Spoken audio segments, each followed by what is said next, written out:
Good afternoon, everyone. I hope you guys are all fed and happy. So today, our speaker has an impressive track record. Max Sky is a founder, angel investor, and former partner of A16Z. He will share his perspective on AI investments with our current high interest rates venture capital landscape. So please welcome Max. So Max, you've been on both the VC and the founder side. From your perspective, what was the VC mindset during the ZIP era? Hello, everybody. Okay, so let's start with the basics. ZIP era is zero interest rate policy. That was a venture capital environment for, I would say, roughly last 15 years. And obviously, that was probably one of the best venture capital era in history of venture capital. So my back of the napkin estimate, I think it created about $1 trillion of value in companies. And what we're going to do with Anna is sort of decipher for you what had happened, how it's going to affect AI investments. So and let's start with the simplest one. So zero interest rate policy. So why it helps startups?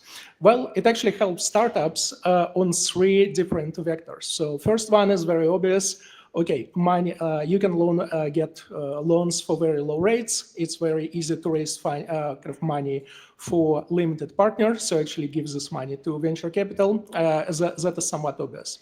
The second part, which is less obvious, it actually makes it easier for startups to exit because 7 years later, 10 years later, what happens with startup when they can do IPO or they can get acquired by somebody, M&A. What is M&A? Private equity. So you have all set of tools for when you have low interest rate, you have whole set of tools, leverage buyouts, loans secured by your equity. So there is a whole tool set that in the end makes one thing easier. It's easier to acquire startups. So again, that's better for startups, that's better for venture capital. But also there was a third benefit of that era. And the third benefit is if startups are easier to acquire, that by definition means startup shares are more liquid. And if you ever did startup valuation, there is a big line item, discount for lack of market liquidity. Hey, you have some shares, but we don't really know what they were. So we're going to discount you by some percentage. Well, if it's easy to acquire startup, then these discounts get lower. So your whole flywheel starts moving faster, it starts moving easier. So by itself, zero policy is not a content. It's sort of just energy field that lifts everybody up and makes things easier. And we were sort of blessed in Silicon Valley that we had that field in various forms running for 15 years. But that was the just big benefit. That was not as the main economic engine. Okay, so it sounds like 15 years ago is the right time to start a company. I'm a little late on that. So speaking of Silicon Valley, why was it so heavily dominated by the software eating world narrative? And how did that influence the investment strategy at the time? So software eating the world is a very popular concept in Silicon Valley. You can look it up. So actually my former boss, Mark Andreessen, wrote that article exactly around 15 years ago, and you can still find it online. It's literally called that, Why Software Eating the World. So what was the core of that concept? And that concept, so not zero policy by itself, but that sort of value engine created by software eating the world, that's what created this $1 trillion of value. So you kind of can ask, is like, hey, is it like a magic engine? Is this like free energy out of software? Where all this value came from? Well, it came from the concept software eating the world. And to give you a specific example, let's go look at Uber, but you can repeat that example for anything. So pretty much anything you see in venture investing in this period, it would be Airbnb for hotels, or it would be DoorDash for restaurants. But exactly. So, but let's take Uber as example. So on one end, you have this completely legacy, completely non-technological taxi cab industry that is fundamentally run by non-technical CEOs. For non-technical CEO, they essentially look at technology as something like you buy in department store, like, hey, I need to buy 20 envelopes, and I also need to buy 10 units of technology. I have no idea what that is. When somebody like Travis comes in to build Uber, they start looking at this, what's kind of now famously popularized by Elon Musk, from first principles. And he's like, okay, we need to get person from point A to point B. What that means? Oh, that means I need geospatial database. How the database is organized. Oh, I need to sort it by driver ranking and by distance and by demand. Oh, what if something wrong happens on the trip? Oh, I need some software systems that creates this customer service windows that connects that specific ride with that specific customer support rep. So you see everything in the stack, the product, marketing, customer service. This is not something you even think outside of context of software. You build software to solve everything. So of course now we know how that competition between Uber and legacy kind of cab driving industry evolved. So kind of Uber basically just destroyed everything. And then we've seen basically same pattern repeating again and again. So software aids the world. So this non-technological, not technologically led, non-founder led companies were replaced pretty much by founder-led, deeply technological, technology as the first language, founders from Silicon Valley. So that was the sort of main economic engine that drove these returns over past 15 years. So is it safe to say that pretty much the profit was the stake in mind, or the biggest goal? Okay. So moving forward a couple of years after, we had two major events that impacted our economy globally, one of them being COVID, and then we had the 2022 crash. So how did COVID specifically impact or accelerate the venture ecosystem? Yeah, so COVID definitely was a once-in-a-lifetime event, completely kind of unpredictable. And for me as technology professional, I think that's very interesting and sort of completely mind-bending aspect for COVID was that you have that one single event that initially looks like after initial crisis kind of passed and we sort of understand how to deal with this. So let's say this is not March 2020, let's say we're talking about June 2020. So in June 2020, you look at COVID and saying, oh my God, this is best event ever in history of technology. You have government mandate enforced with almost like Chinese level brutality. Everybody stay at home, use your computer, do online meetings on Zoom, and in the evenings you play Call of Duty. That's it. You cannot do anything else. That's almost by law. And you're like, okay, is this paradise? That's like the best thing ever happened to us. So, and of course, kind of directly consequential to that, 18 months later, you get biggest acquisition in history of technology, Microsoft buying Blizzard, which is essentially Microsoft buying Call of Duty. But when 2 years pass and you look back to what actually happened, actually you realize that wasn't the best, that was absolutely the worst effect that could have happened to the whole venture ecosystem based on software eating the world. And I myself personally, I was in kind of happy train, so you can find an online record, can't cheat on the internet. So I wrote an article, something along the lines is like, hey, COVID accelerated global technology adoption by at least 10 years. So my mistake was, instead of word accelerated, I should have used word borrowed. We did not really accelerate anything, we just borrowed from our future growth. So when COVID ended and when all lockdown ended, now all this venture-funded company, all the comparables from previous years were based on COVID numbers. And realistically, they effectively borrowed all the future growth from rest of decade. So in natural trajectories, they would have like steady incremental growth growing all the way to 2030s. What actually happened is they got this massive spike of growth, and then it's all come crashing down. And you know, when you grow and all the forward-looking parameter crashing down, what happened next? Well, your valuation crashing down, all your future prospects crashing down. And that's what exactly happened in crisis of 2020. So COVID kind of made it seem like these companies, these software companies are up on the rise, you know, it's going to stay that way. And then when things started getting back to normal, it wasn't the case. Exactly. Okay. So what do you see from your perspective fundamentally broke in 2022? Yeah, in this case, answer is kind of short and catastrophic. Answer is everything. So like every single thing we just discussed. So I spent 15 minutes discussing how great it was, and the point of the stock, especially for young founders in the audience, what I'm trying to tell you. Everything that could have possibly been broken is now broken, and you are in this new world. So zero interest rate policy, okay, it's completely gone.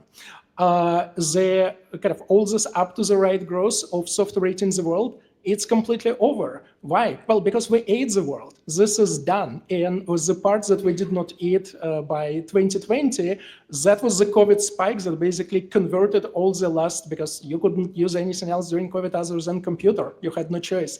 Everything was eaten by the software. So in other words, kind of the beginning of this new era that we're still living in is that all the old playbook that was established during past 15 years, that playbook is now obsolete. All these old patterns are essentially no longer working. And kind of that gets us to essentially the next chapter, what happens next. So how has that mindset just shifted for VC firms now that we're in a higher rate economy, I guess, or industry? Well, to a degree, you see this mindset shifting by exactly what was happening in roughly, I would say, around 2022. So we kind of know, okay, old model is broken. There is no more cheap money. There is no more software in the world. The only thing we could wish for, what it would be some radically new industry where nobody knows what is the multiple of returns going to be.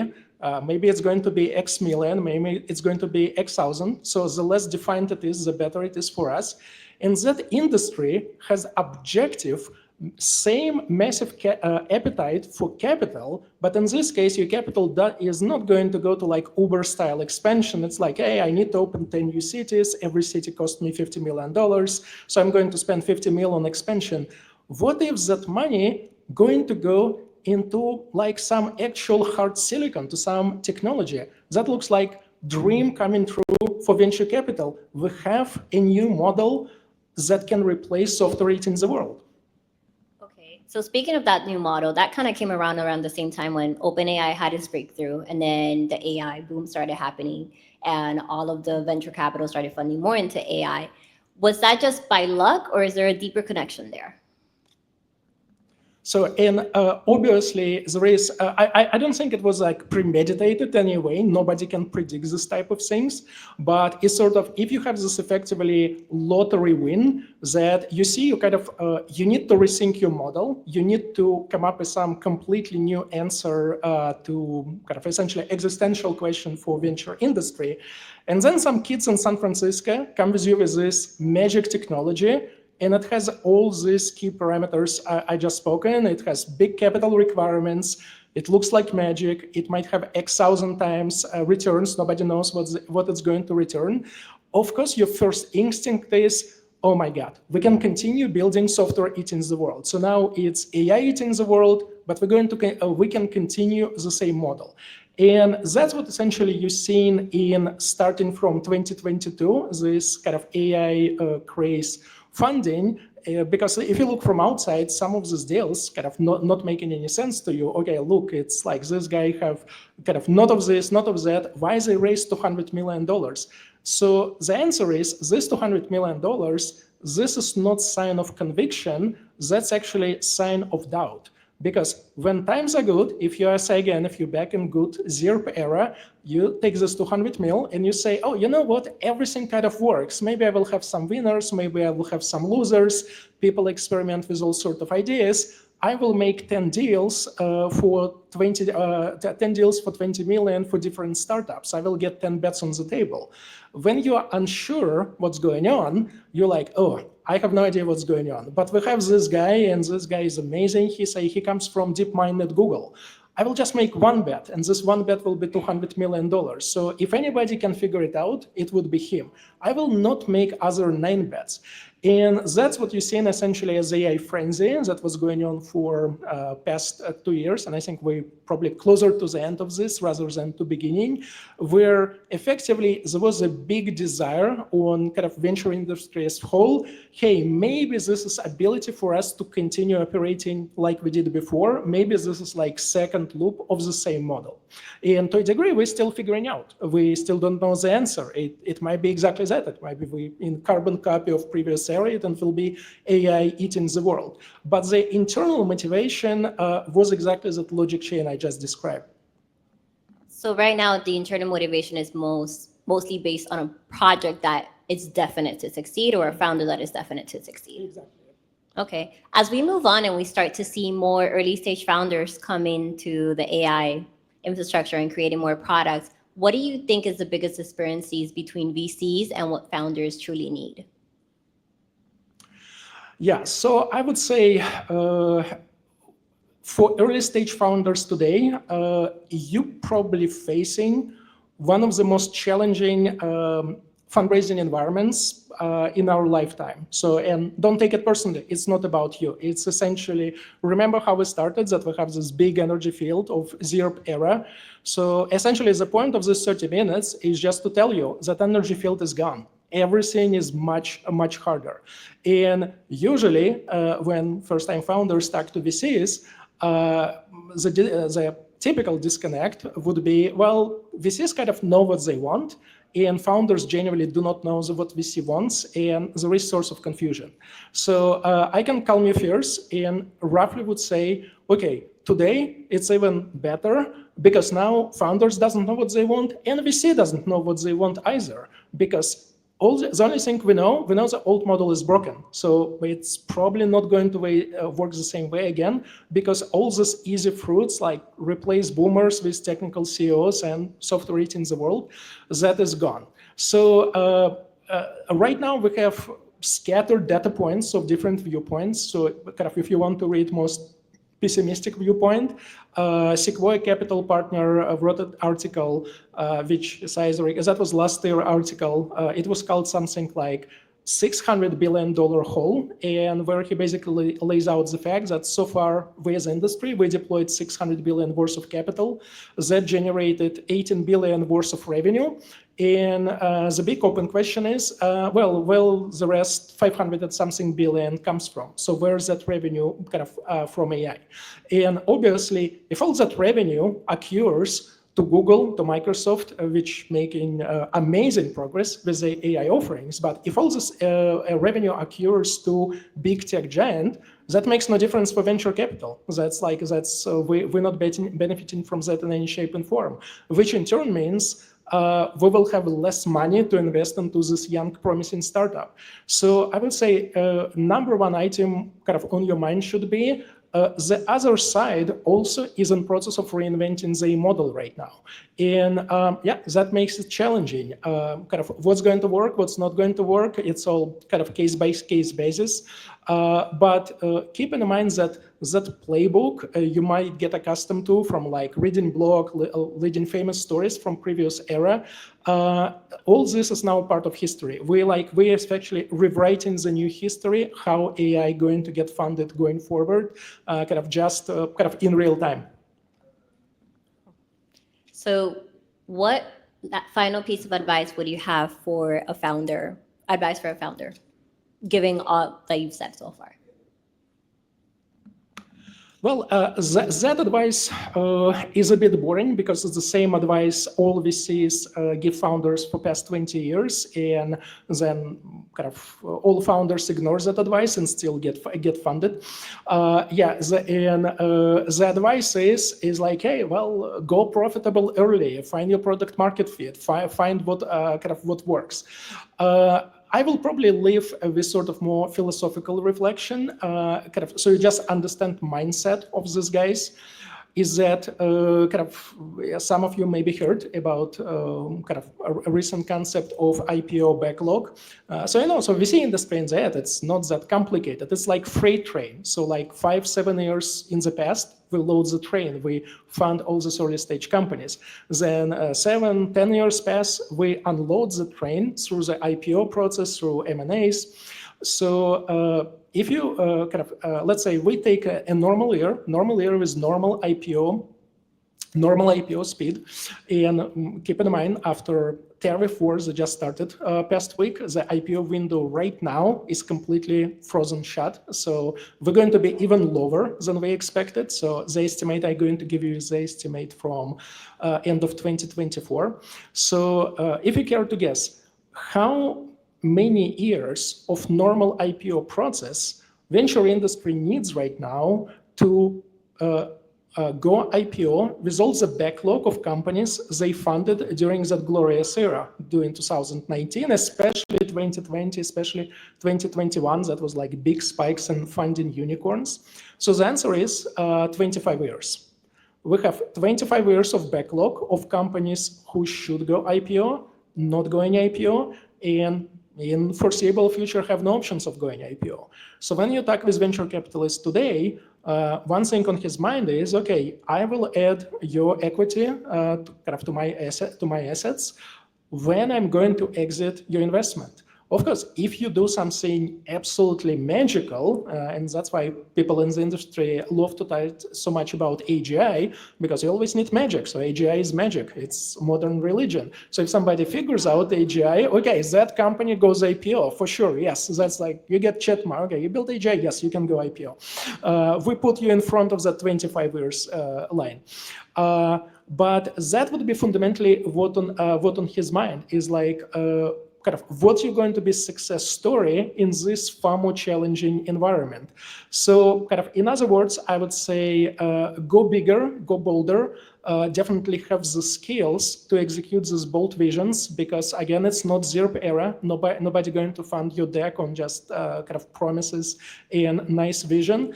And honestly, it's very tough environment. It's there is no way around it. And and I think with ongoing tariff war, it's probably going to get tougher in short term before it gets better. So that's all advice I can give you. Okay, so to summarize for founders, definitely find product market fit, go bigger, go bolder, and strap up because it's a tough era. Well, everyone, those are all the questions that we will have today. If you have more questions for Max, he will be right outside in the other room. Happy to take them for you.